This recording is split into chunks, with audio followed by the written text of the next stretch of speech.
record it so we can post this on the YouTube channel. And then let me share my screen. Make sure you guys can see this. And let me adjust this really quick. Just this and have that. Okay, cool. So let me go ahead and start this. He's going to help you, okay? Okay, thank you. Thank you, Michael. Is the sound good? Hey, Faiza, how are you? I'm fine. Good, good. Hey, so I do have the property here pulled up that you inquired in about 7419 Shadow Terrace Lane. Did you have any specific questions regarding that one, or did you really just want to take a look at it? Yeah, just we want to look at it. No problem at all, and I can definitely help you with that. And I know it sounded like this evening works best for you guys. Is that correct? Yeah. Okay, great. Let me pull up my schedule really quick and see what times I have available. And while I'm actually pulling it up, I do notice it's in the Richmond area. Is that the specific area you guys are kind of wanting to stay around? Yes. Okay, great, great. Yeah, and it does look like, and I'm just checking on here. It does look like it is available to show. It is owner occupied, so there is someone in there that I need to verify and make sure. What time works best for you this evening? Like what times work best? This evening, like 6:30 or 7. 6:30 or 7? Okay, great. And just in case the seller is not able to accommodate that, what are some times that you have available, I guess, tomorrow and over the next few days? Yeah, tomorrow same time, 6:30. Perfect. So usually in the evening times work best? Yeah. Okay, great. And I know that we're going to get you in touch with the lender, which is fantastic. So let me see here. What's bringing you guys over there into the Richmond area? Yes. Oh no, I'm asking what's bringing y'all to the Richmond area. What year this house built? The house is built in 2006. 2006. Mm-hmm. Are you wanting like a newer house, or is that okay for the age? Yeah. Do you have a new houses? We do have new houses, absolutely, yeah. Are you, now I guess let me ask you this. New house, and range is like $2,000. We will put like 50,000-60,000 down. Got it. Now, what kind of square footage are you looking for? Like 1 bedroom downstairs and 3 bedroom upstairs. Okay, perfect. And you said around 200,000 or less? I'm sorry? For the price point, did I hear you right? Did you say around 200,000 or less, or what was that price point you were wanting to stay within for those new properties? Yeah, 2,000 or maybe a little bit more, 2,000. Okay, gotcha. I know the one that you reached out about is actually listed at 350,000. So is that a little outside the price range, or is that something that you guys could still do if the house was perfect? No, sir, that's more. Our range is 225. 225, okay, is the max. Yeah. No problem at all. We'll be able to find you something. Let me see if I can find something new in the area. Now, do you want to stay within those specific schools, like the Fort Bend School District, or does that matter? We will prefer zip code 77407. You know. Gotcha. Okay. So you are which area you are showing us? Yeah, so that's completely fine. I can show you that area. This property you inquired in about is in that zip code. So yeah, that's this area, this house 7419 close by there. Got it. Okay, gotcha. Well, yeah, let me see what else I can find for you. I know this one's a little bit more expensive. It's it's listed at 350,000, so that'd be a little too much. So I can check and see what I can find. And then I assume that you had reached out to us directly because you're not working with an agent currently. Is that correct? Yes, sir. Okay, perfect. Well, I definitely look forward to helping you with this. And as far as the time frame, like what would be an ideal time frame for you guys to get in this next house? Tomorrow. No, so if we found you a house You are showing this house. denied to us, right? Well, I got to confirm it with the seller. That's the only thing, because it's not a vacant property. And so I have to confirm it with the seller first. And then once I confirm it, I'm going to get back to you and let you know. I guess what my question was is if I don't pick up the phone, just leave the message, confirm, okay? Yeah, I'll leave a message for sure. Now, let me ask you this though, because this property is listed at $350,000. So that's actually $125,000 more than what you guys are looking for. Which house? The 7419 Shadow Terrace. How much is it? It's $349,900. $349,900? That's correct.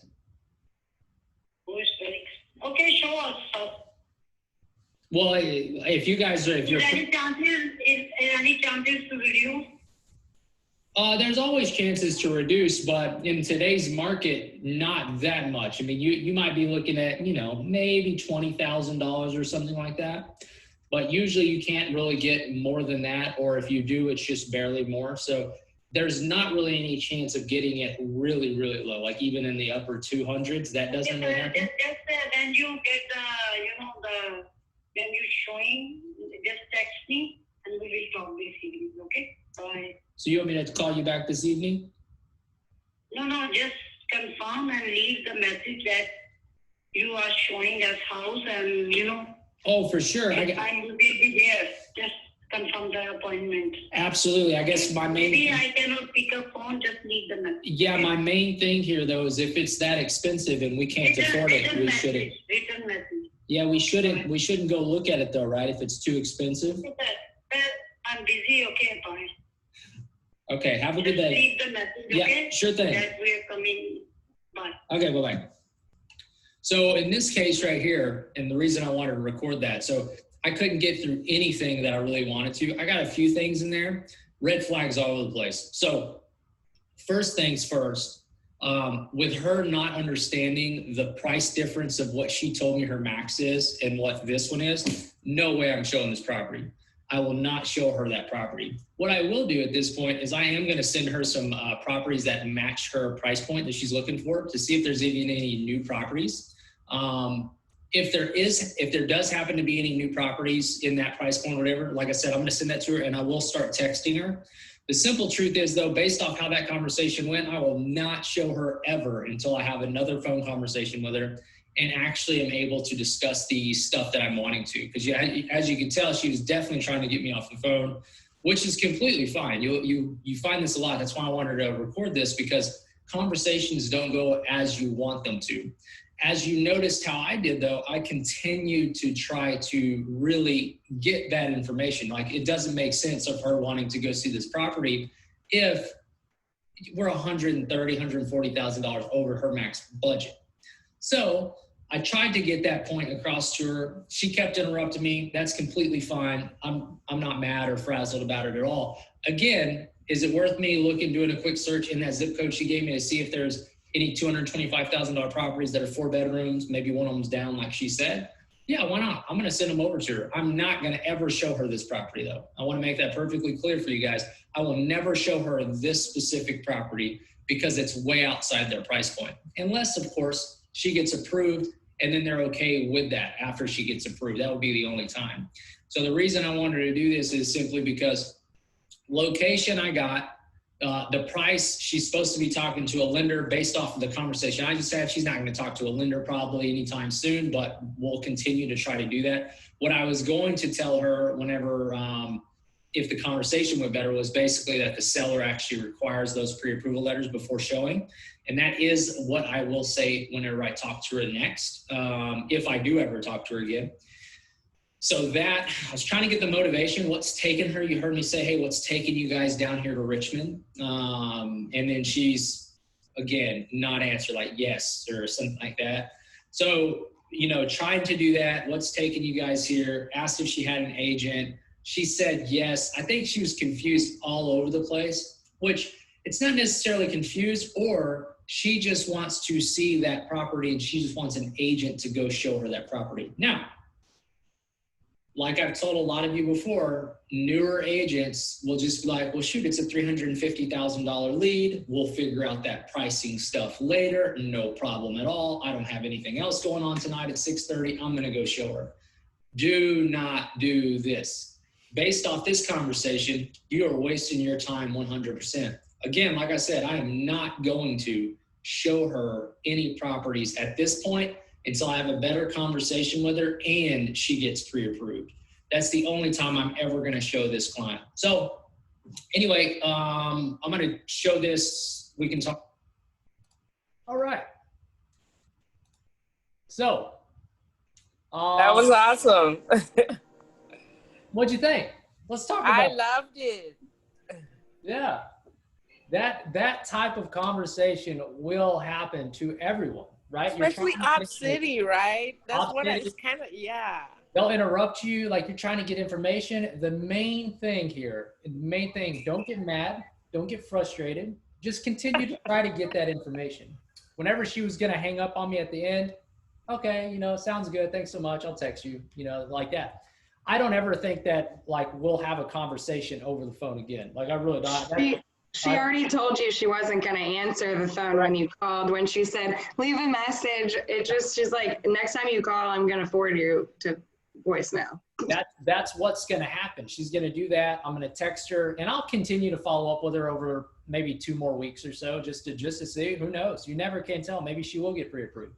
But the way that conversation went, I honestly loved it. I thought it was really funny. And so I wanted to show you guys that, because it doesn't matter how good you are on the scripts. Whenever somebody's interrupting you and then they're not answering the questions right and they're all over the place, it is what it is. So you just have to continue to dig deep and ask questions, and make sure you do continue to ask questions when stuff doesn't make sense. So, I mean, it did not make sense for me to go show her a $350,000 house whenever their max budget is $225,000. That makes 0 sense. I would never show somebody that. And so, yeah, like that, as a newer agent anyway, make sure you don't just have a mentality like, possibly, it's going to be possible. We'll go there. Maybe we'll connect, and then, you know, it'll happen. Maybe she did tell you that she was free at 6 or 6:30 this evening. Would that have been an opportunity for you to say, can we do a Zoom call to have a consultation and then actually, you know, get those questions answered? I mean, she didn't sound like the best client in the world to begin with, but again, she did mention she was free at 6, so you could have possibly turned that conversation towards a better use of our time. And it's owner occupied. So if, you know, she couldn't afford that home in any plane on this earth, you know, and you're going to make those people leave their house for an hour so you can come show it? I don't think so. Correct. Yeah. So, I mean, I don't know. Would you have taken that opportunity to do a buyer consultation and steer that conversation toward a Zoom call this evening?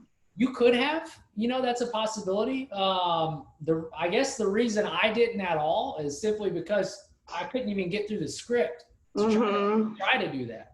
I don't even know why she's moving to Richmond, or do they currently live in Richmond? Do they rent or do they own? There's so many unknowns that I wanted to get with the script that it's not even worth my time doing that, honestly. Yeah. It's another conversation. Like 6:30 at night, I'm not going to be actively working. Yeah, you're cutting out at work. Not even, and I understand that's not even that late, but I'm not going to sit down with someone if they're not even going to answer my questions initially, especially whenever they reach out to me about it. So I guess that's my thought on it. Yeah. What do we got? What are we thinking? Anybody questions? Yeah. Yeah, no, Yes, just I because have. I've been trying to, I'm sorry, go ahead. Syed, Okay. go ahead. Syed, go ahead. Yeah. Next. In one of our earlier sessions, you mentioned that you can always mention that due to COVID, most of the homeowners want you to get pre-approved, get a pre-approval letter just to go for a showing. Yep. So is that an option to go upfront with the pre-approval letter requirement? Yes. Yeah. So that would be my next thing. So what I was trying to do, I was trying to get into the mortgage part so I could actually tell her that. But because I don't understand why she couldn't understand the difference of 225 and 350 and the difference in that price point and why we would not see something that expensive. And so I was trying to get her to understand that. And then while I was doing that, of course, she was interrupting me. And then at the end, she said, I'm very busy, I have to go. And so I was just like, all right, cool, we'll see you later. So Syed, next time I talk to her, yes, that is going to be the conversation. It's going to be like, hey, no worries, we can definitely go check this out. Unfortunately, we have to get this, or not even unfortunately, we have to get this pre-approval letter because of COVID, because sellers require it now.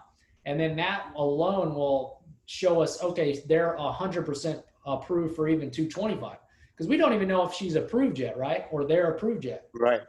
So, well, I got the sense that she was just curious to see the house, because when you mentioned about the price, they said, it doesn't matter, the price doesn't matter, which means, you know, it's just out of curiosity, she wanted to go and see the house. yeah, that's exactly right. And the reason I won't ever show anyone like that answers that is because they might just want to see the house really because they're just interested. They're interested in seeing that one house, but they're not going to buy until next year. Maybe they already have an agent. Maybe they're not approved. Like, there's so many different reasons I wouldn't show them, because it was a higher possibility of me wasting my time on her, showing her, than it actually turning out to be something. That is the main reason. And for instance, whenever I was a newer agent, I would do that all the time. I would seriously go show them because I wouldn't have a lot of other stuff going on. And I would seriously have the mentality, well, even if she buys at 225, at least I can go out there and meet her, and it's 330, whatever, it's $350,000. The reason I don't do that now is because you usually get burned whenever there's so many red flags. That's just usually what happens. You'll go out there and you'll meet them, and maybe that conversation and that meeting goes fantastic, but then guess what? They never answer your call again. And so that is the reason why, until I actually have a good conversation with them, and or get a pre-approval letter, I never show anyone. I will show people without a pre-approval letter, depending on how good the conversation goes on the script practice. Yeah, I mean, I have a feeling that we should put a price on our time. You know, you should not just spend time trying to, please people. Also, isn't there some does OpCity do anything to protect the agents? This person, I'm a female, I'm not going to go show some guy who just had that conversation on the phone, any homes, until there's a little bit more of a sense of security too there. Guys too should be careful when they're showing random people homes, but does OpCity do anything to screen these people before sending you the lead? It does not. Yeah, no, they don't. It's really going to be, it's kind of like an internet lead, like OpCity and Realtor.com owns OpCity. So the reason you cannot get a Realtor.com leads now in Houston is because OpCity has such a great footprint in Houston. So they're getting these leads from Realtor.com, that's what they do, which they are. That's why they're pretty solid leads. That's why I said hey, we should do that. Not every one of them, of course. But it's going to be like any Realtor.com or HAR or Zillow lead that reached out about a specific property. It's up to you to justify that, to have that conversation. And if you have red flags, don't do it. And then if you ever feel uncomfortable about a conversation ever, then yeah, you should always have someone go with you, or at least someone know where you're at all times. Because I appreciate you saying the safety is even for us as men, but for women for sure, you should definitely do that. There's a lot of creepy people out there. Debbie can tell you that. She's had so many different OpCity people that have your photo, they could have seen your photo online or something. Yeah. I have no idea, but I'm so new to this that I'm just curious about how you guys go about, but it sounds like, using your best judgment is kind of all you have to go on. I don't like search people. I don't like showing at night at all. Even myself, I don't like it. If I know the client and I've actually shown them multiple times, I know them, sure, I'll do that. But a new person client, I will not show them at night anymore. I would at first, for sure. Now at this point, again, you can definitely position your time being more valuable than that. say that you cannot show after that certain time, you'll be able to show them a different time during the day, and then it's more comfortable. Like, you'll definitely be able to do that. Hey, Debbie, what question did you have? Oh, I was just gonna say, even though I've been like 3 years in now, I really loved that you did that. It kind of gives me reassurance that some of the people I trash on OpCity are to be trashed. It's just not me, you know.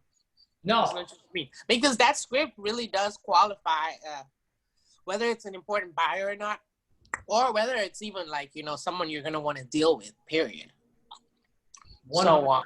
Yeah. And here's the thing, like, I'm not going to trash that lead. Like, even though that conversation didn't go the best, I'm not going to sit there and just be like, nah, I'm not going to work with them, because realistically, she could have been super busy. Maybe she wanted to call in and ask one question about this property, and then she got super busy, and then now we're here, and this random guy's asking her so many questions. She got like frustrated. She wanted to get off the phone. That could definitely happen, and that's okay if that did happen. So what I'm going to do is I'm just going to continue to check in with her. And again, I will never show her until I have a better conversation over the phone. Yeah.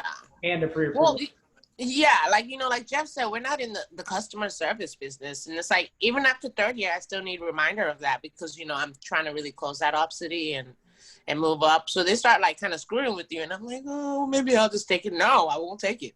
You know, yeah. I will not. And that gets way easier the higher the price point goes. Like, if it's $350, I mean, honestly, and this is kind of as agents how we think at first, but I mean, what is that? Like $10,500 in commission or something like that? Right. Yeah. So it's like you seriously, like, as new agents, for sure, you're like, money sign. Yeah. It's money. The reality is you're technically wasting your time right then. And so you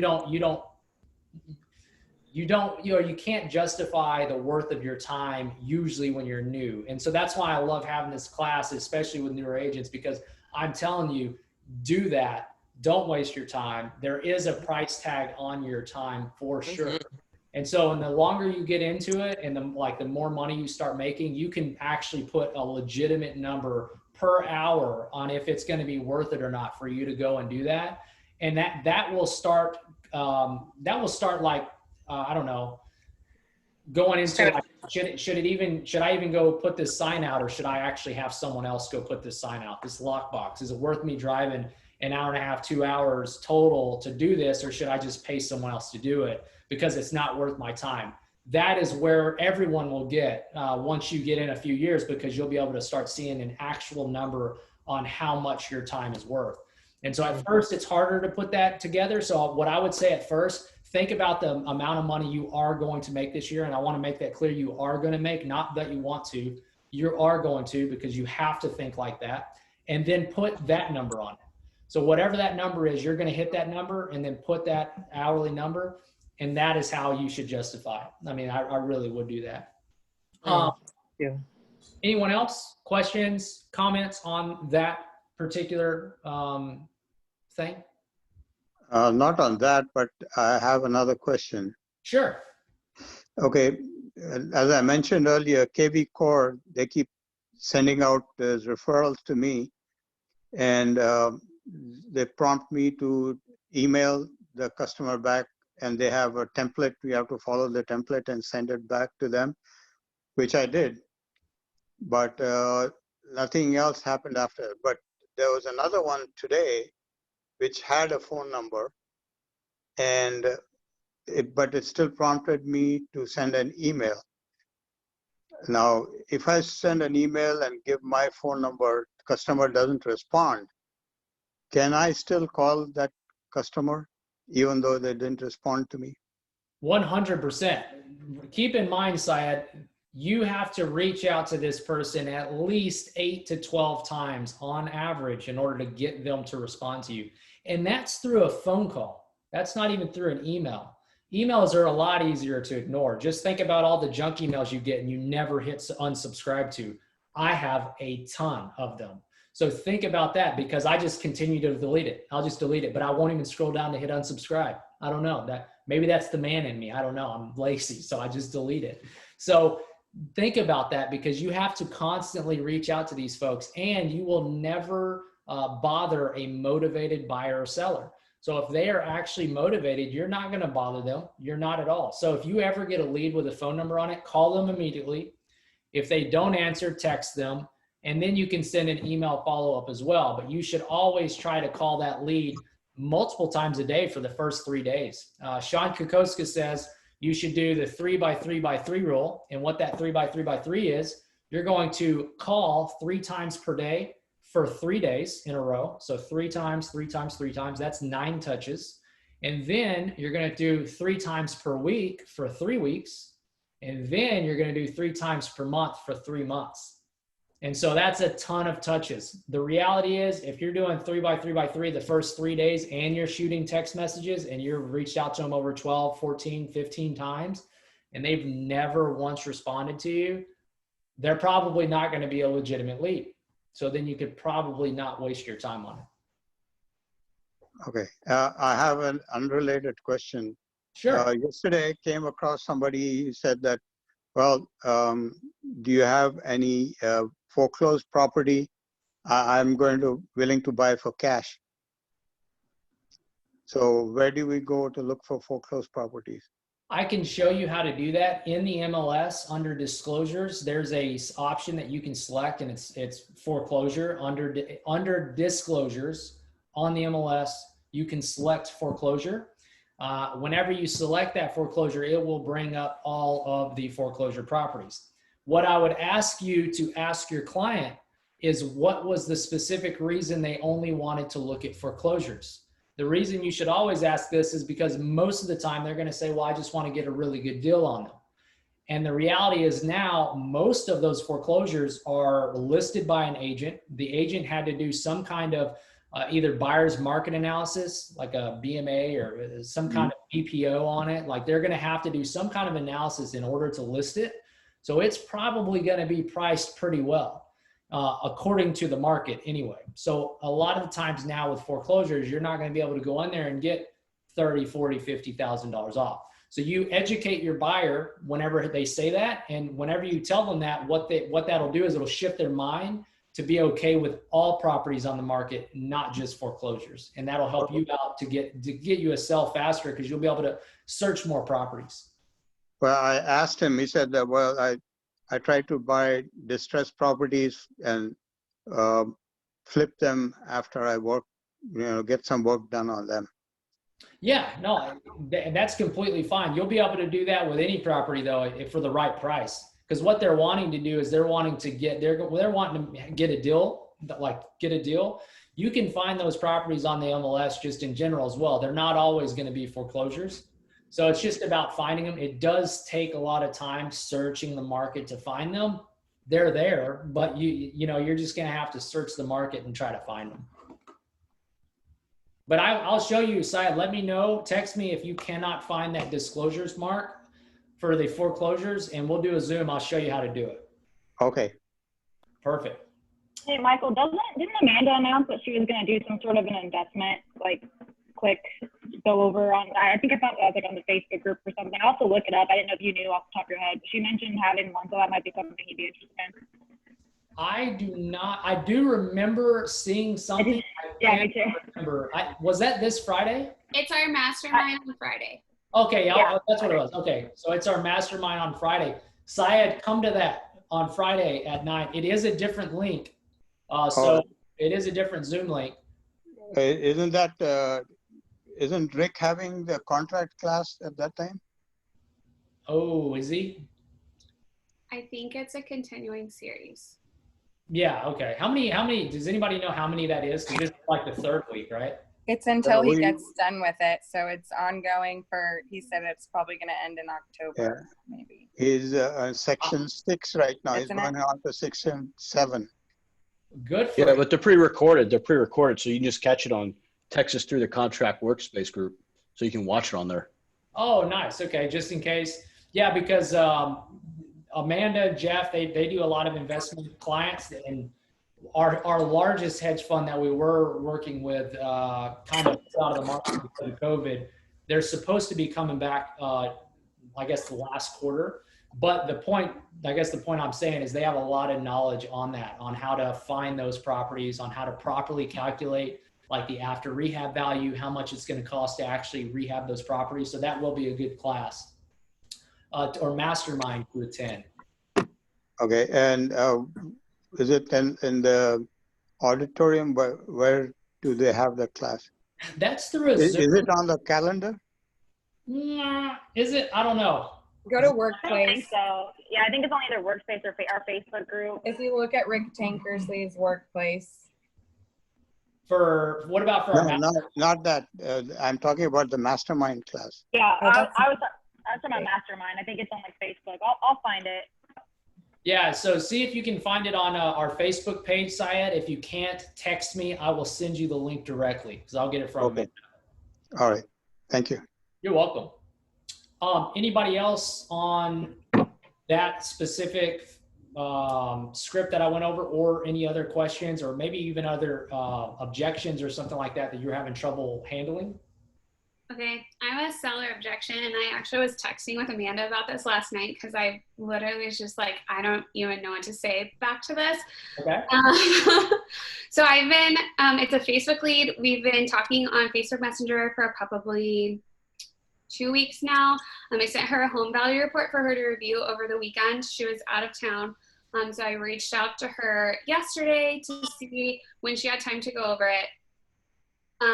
Her response was, hold on, I'll just read it to you. Her response was,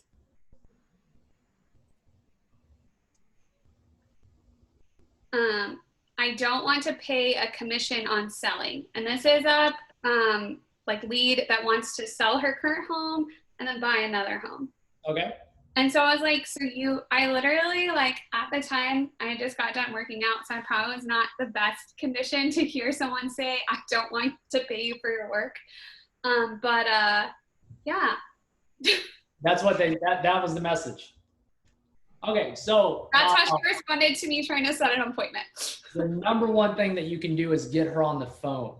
Okay, have this conversation over the phone, not through text or Facebook Messenger or anything like that. It's so hard to discuss this because it's so easy for them to just like kind of either deny you or not even respond or whatever. So what you should do is you should get on the phone, and there's multiple things you need to talk about. The first thing is, what price are they wanting to get? Like, what price of property are they wanting to get for it? And after seeing the value that you sent over, what they owe on it, all that stuff, what's their bottom line? And then once you get that, you have to create the value for her to use you on the sell side. So if you don't have that, and I know Jeff always says, your unique value proposition, some of the most common ones that you can start saying is professional photos, twilight shots, 3D tours. You're going to do marketing on social media. You have a whole team behind you, so that you're not going to let anything slip through the cracks. These are different things that you can tell them, like, this is the reason why you would want to pay somebody. But if she still keeps coming back and says, I'm not going to pay anybody on the listing side, but I would pay a buyer's agent if they came and did that, just ask her how she plans on selling her house then. Like, if she plans on doing a for sale by owner. And if she does, then you have to get into the percentages of time and like really time and overpriced for sale by owner properties that there are out there in general. Because I think the statistics, like 98% of all real estate transaction involves a real estate agent. Like, very few involve the seller, the buyer, the title company, and that's it, or an attorney or something like that. In Texas. Now, there's some states that only use attorneys, or they use attorneys a lot. So, but just in Texas, right? So worst case here, Molly, and I'm just going to throw worst case out here. If she's going to buy with you as well, and she's willing to sign the buyer's representation agreement as well, give her the option and just say, look, I understand. I want to save you the most money as well. I'll tell you what, I will do the listing for 4% total. I will take 1%. The buyer's agent needs to have 3% or they won't even see our house. And then the only way I'll do that, though, of course, is if you sign this buyer's representation agreement and allow me to help you on the buy side. That's not the ideal situation for everybody else listening. You definitely don't want to do that. But the bottom line is 1% and 3% on the other side is better than 0% on either side. So that's what you have to kind of do. What I would do though, Molly, at first is I would have the conversation, build the value. And again, talk to Amanda, even give me a call. I'll kind of tell you, I'll tell you what I tell my listings whenever I go into listings about my value. And then when you do that, say, I'll tell you what though, I'm willing to discount the commission on the listing side by 1%. So I'll do a 5% listing agreement over here. I'm still going to be able to negotiate and get you the best deal for the property. So I'm going to be able to get you the number that you want because of my negotiating skills. And then I'll be able to also help you on the buy side. And I'm going to get the seller on this buy side to pay for $2,000 worth of your closing costs or $3,000 worth of your closing costs. And the reason you do that is because it's very easy to get closing cost assistance on the buy side, as long as there's not multiple offers. Don't tell her that, or you know what I'm saying? But as long as they're not multiple offers, if there are multiple offers, all negotiation kind of goes out the window. But most of the time you can do that. So I know that's a lot, but that's kind of what I would do. Get her on the phone, offer the reduction a little bit at first, tell her the reason why she would want you as her agent as far as everything, all the value that you bring, and see what she says. And then if she's still against it, that's whenever you would go down to the 1%. Yeah, so I kind of started down that path because I also got a response. I texted Amanda and my mentor, Carla, and Carla said, well, ask her if she has a mortgage payoff, like see if there's a reason why she doesn't want to pay. Nope, her house is completely paid for. So I started down that path of like showing like why she would want to work with me, because Amanda was like, well, tell her about the MLS, tell her like why. And so that's what I started with. But she hasn't said anything back yet, so I'm going to try to call her. She's answered the phone once, but usually what happens is I call her, she doesn't answer, I send like a follow-up message, and then she'll talk to me for like 30 minutes. And I'm like, why didn't you just answer the phone? Yeah. So if you do that again, if you call her today and she doesn't answer, send her a message and just say, hey, when's the best time to talk today? Or when's the best time to discuss this today? I have some ideas, or something like that. Like say something like that would make her want to call you back and have the conversation. It's always a tougher conversation. But again, just make sure you have all of those value propositions that you can tell her about, and the reasoning why she would want to do that. It does sound like you're going to have to reduce your commission on this one a little bit on the listing side.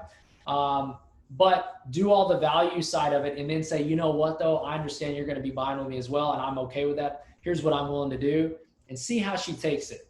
And then based off of that, pivot and shift. Okay. I'll try. I'll give you an update next week. Let me know. I'm going to be curious about it. Anybody else? I know we only have 1 minute here, but if anybody else has questions. Just have a general question. Sure. Okay. If you are working with the buyer, at what point of your interaction do you actually go in for that buyer's representation agreement? So Syed, you can ask 15 different agents this, and they're going to get 15 different answers. So I'm going to give you my answer on this and what I do. And it all is based off my initial conversation, maybe my first 2 conversations with them. So the reason I say that, when I talk to them the very beginning, I'm never going to bring up the buyer's representation agreement. And I always say, think about you having a conversation with someone, and then that someone trying to get you to sign a contract about something. Like no one ever is going to do that, or never going to want to do that, sign a contract over just a phone conversation. So it should definitely be after the first time you meet them, right? So you need to meet them in person. That way you guys can kind of mesh together a little bit. They'll see your, the personality, you're personable, and they'll see that they want to work with you. And then once that happens, you can start bringing it up, and just kind of start saying little things about how, broker requires this buyer's representation agreement. It just states, I'm going to represent you guys to the best of my ability. It also says, hey, if you guys ever want to see any of these other properties, or if you want anything, like, always come to me because I can help you with any of that stuff. Those are harder conversations to have, Syed. A lot of times I really do not even get my buyer clients to sign a buyer's rep agreement until we write a contract. Wow. I understand that's not what a lot of agents are going to tell you to do, Yeah. but I am so confident whenever I talk to them about them not ever cheating on me. Right. That's what I do. And I never really get cheated on, ever. So I But want IABS, that definitely you have to give them, right? the IABS, yes. And it can be in your email signature or whatnot. So technically, like, you gave it to them. But yeah, the buyer's rep's harder, and it's easier to get cheated on, especially if you're not giving them all the information. That's the one reason I'm confident enough now that I don't really do that, because I've already told them if they're going to go to a new construction community, make sure that I'm involved somehow. Either I'm there or I'm calling in, because, and I always tell them that sales rep is there only to get the builder the most money. The reason Right. I bring up new construction, that's the number one way that for you to get cheated on. The number one way. It's the easiest way. And it's so easy for us to forget about talking to our client that you can help them with that. So as long as you tell them all that information, you don't necessarily need to get that signed right up front. But if it makes you feel better, I would say after the first time that you meet them, start having that conversation a little bit, and then just send them the document over to look at, and then just tell them, hey, at this point, brokers require me to get this signed because I have to be, binding to you in order to share seller's disclosures and information about the property in the market, et cetera, et cetera, et cetera. So you can do that. But me personally, I do not. Okay. All right. Well, great meeting. I hope this was helpful. If you guys have any questions at all, you know me, reach out, text me, call me. I will be available to y'all. Yeah. Good luck, Molly. Thanks. I feel like I need it. You don't need it. You got this. You got this. All right, guys. See y'all later. Okay. Thank you.